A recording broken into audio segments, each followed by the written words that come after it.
আমি কাজী ফজলুল করিম কালকে যদি একটা বিয়ে করতে চাই, তাহলে আমার বউ বলবে তোমার চেয়ে খারাপ কেউ নাই।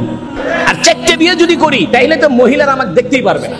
সেখানে হুজুর সাল্লাল্লাহু আলাইহি ওয়াসাল্লাম বিয়ে করেছেন 13টা, 11টা নিয়মতান্ত্রিক বিবাহ, আর 2টাকে হুজুর সাল্লাল্লাহু আলাইহি ওয়াসাল্লাম আজাদ করে মুক্ত করে বিবাহের মর্যাদা দিয়েছেন। 13 জন স্ত্রী ছিলেন। এবং মজার ব্যাপার হলো, হুজুর সাল্লাল্লাহু আলাইহি ওয়াসাল্লাম প্রথম বিবাহ করেছেন বয়সের দিক থেকে অসামঞ্জস্য সম্পূর্ণ। হুজুর সাল্লাল্লাহু আলাইহি ওয়াসাল্লামের বয়স যখন 25, খাদিজা রাদিয়াল্লাহু আনহার বয়স তখন 40, আর হুজুর সাল্লাল্লাহু আলাইহি ওয়াসাল্লামের বয়স যখন 53, তখন হুজুর সাল্লাল্লাহু আলাইহি ওয়াসাল্লাম বিয়ে করেছেন আয়েশা সিদ্দিকার বয়স 9। এখন নাস্তিকদের কাছে এই যে একটা বড় মোক্ষম সুযোগ, যে তোমাদের মুহাম্মদ তো বালিকাকে বিয়ে করে, তোমাদের মুহাম্মদ তো বহু বিবাহ করে, তোমাদের মুহাম্মদ তো নাউজুবিল্লাহ ক্যারেক্টারের দিকে দুর্বল। ও যুবক শুনে রাখো, ও নাস্তিকেরা শুনে রাখো, মন খুলে শুনে রাখো, হুজুর সাল্লাল্লাহু আলাইহি ওয়াসাল্লাম বিবাহ করেছেন, এটা বৈষয়িক প্রয়োজনে বিবাহ করেন নাই, এটা বায়োলজিক্যাল কারণে বিবাহ করেন নাই। হুজুর সাল্লাল্লাহু আলাইহি ওয়াসাল্লাম বিবাহ করেছেন, জীবন পৃথিবীতে অতিবাহিত করেছেন ইসলামের জন্য, তাওহীদের জন্য, মানবতার জন্য, বিশ্বাসের জন্য, পৃথিবীতে শান্তি আর রহমত প্রতিষ্ঠার জন্য। হুজুর সাল্লাল্লাহু আলাইহি ওয়াসাল্লামের বয়স যখন 25, খাদিজা রাদিয়াল্লাহু আনহার বয়স তখন 40।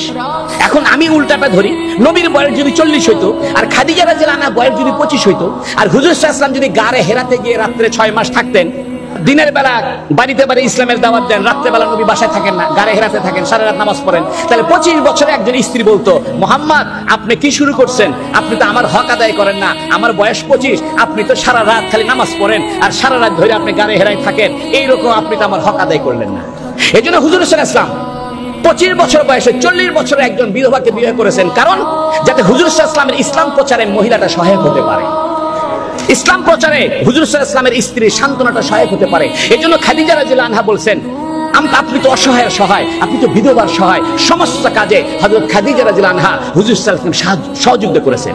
আমাদের স্ত্রীদের, আমাদের মা বোনদের এমন হওয়া উচিত। 2 নম্বর কথা, আয়েশা সিদ্দিকাকে কেন বিয়ে করেন অল্প বয়সে, এটা মহিলাদের বোঝা দরকার। দেখেন, হুজুর সাল্লাল্লাহু আলাইহি ওয়াসাল্লামের সমস্ত স্ত্রী ছিল বয়স্ক বিধবা, কিন্তু হুজুর সাল্লাল্লাহু আলাইহি ওয়াসাল্লামের পারিবারিক জীবনে তো অনেক ব্যাপার আছে। নামাজের পরে রাত্রে ঘুমায় থাকেন, তখন হযরত জিবরাইল ওহী নিয়ে আসে। হুজুর সাল্লাল্লাহু আলাইহি ওয়াসাল্লাম রাতে তাহাজ্জুদ পড়েন, কেমনে তাহাজ্জুদ পড়েন, কিভাবে বাথরুমে যান, কিভাবে ঘুমান, এগুলো তো কোনো পুরুষ সাহাবীর পক্ষে জানা সম্ভব না। সম্ভব?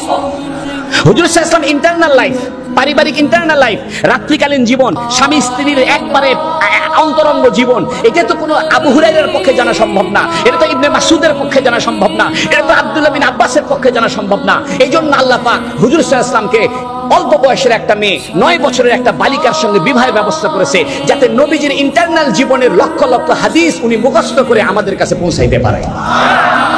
হযরত আয়েশা সিদ্দিকার জন্ম না হলে, আয়েশা সিদ্দিকার মতো অল্প বয়সের একজন মেয়েকে হুজুর সাল্লাল্লাহু আলাইহি ওয়াসাল্লাম বিবাহ না করলে, আমরা হুজুর সাল্লাল্লাহু আলাইহি ওয়াসাল্লামের পারিবারিক জীবনের কিছুই জানতাম না। লক্ষ লক্ষ হাদিস বর্ণনা করেছেন আয়েশা সিদ্দিকা রাদিয়াল্লাহু আনহা। কোরআন নাজিল হয়েছে আয়েশা সিদ্দিকার লেপের ভিতরে। আয়েশা সিদ্দিকা বলেন, আমি আর হুজুর সাল্লাল্লাহু আলাইহি ওয়াসাল্লাম লেপের ভিতরে থাকতাম, কখনো আমার পা থাকতো নবীর গায়ের উপরে, কখনো নবীর পা থাকতো আমার গায়ের উপরে, এর মধ্যে ওহী এসে নাজিল হইতো। আপনি আয়েশা সিদ্দিকার বিবাহ, আপনি শুধু বয়সের তারতম্য দেখছেন, বিষয় সেখানে না।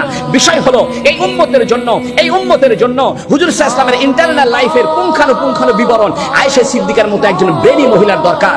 আয়েশা সিদ্দিকা ছিলেন মোস্ট ব্রেনি মহিলা, মোস্ট ব্রেনি মহিলা। হুজুর সাল্লাল্লাহু আলাইহি ওয়াসাল্লামকে আল্লাহ পাক কুদরতি ভাবে হুজুর সাল্লাল্লাহু আলাইহি ওয়াসাল্লাম আল্লাহ ইশারা করিয়া আয়েশা সিদ্দিকার সঙ্গে বিবাহের ব্যবস্থা করেছেন, যাতে হুজুর সাল্লাল্লাহু আলাইহি ওয়াসাল্লামের ইন্টারনাল জীবনের পুঙ্খানুপুঙ্খানু বিষয় আমাদের পর্যন্ত পৌঁছে যায়।